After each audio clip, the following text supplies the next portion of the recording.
that is in the northwest part of Israel.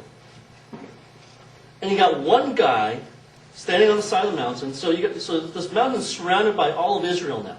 So picture 2.5 million people surrounded as one mountain. Picture all of Toronto surrounding the CN Tower. Right? And you got this one guy standing on the side.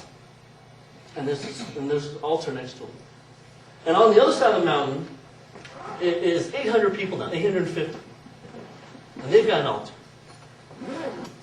And from like 9 a.m. in the morning, when everyone first gathers together at 9 a.m., these guys over here start doing their thing. They're trying to get Baal to hear their call, right? They're trying to get Baal to respond by sending fire to burn up the sacrifice on the altar. And so they're beginning to scream and wail, and they do all this dancing and chanting stuff and blah, blah, right?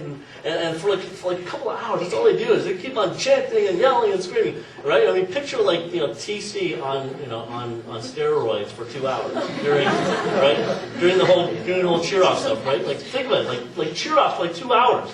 That's what they're doing. 850 of these people doing that over and over and over and over, right? And Elijah over here, I can almost picture him. He's like, back in the day if they had it, I can almost picture him in like in a lounge chair, right? Sitting there thinking, okay, whenever you guys are ready, get your God to do your thing, right?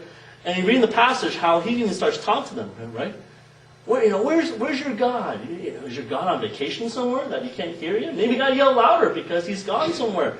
And he just can't hear what you're doing, right? And later on he's like saying, well, maybe your God taking a dump in the bathroom. And so, maybe you got to cheer a little bit louder because he's preoccupied. Because I don't know about you, whenever I'm sitting on my throne, I can't hear anything that's happening outside, right? I don't want to know what's going on outside, right?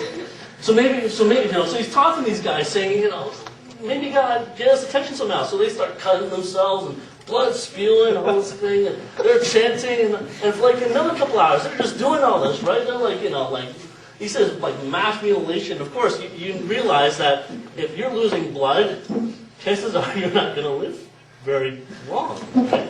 Especially if you're like jumping up and down and stuff, right? And so you start seeing guys keeling over, and so this goes on for about 6 hours. And then finally, these guys, most of them are pretty much dead, and the other ones are passed out, right? Because they're all chopped up, and they can't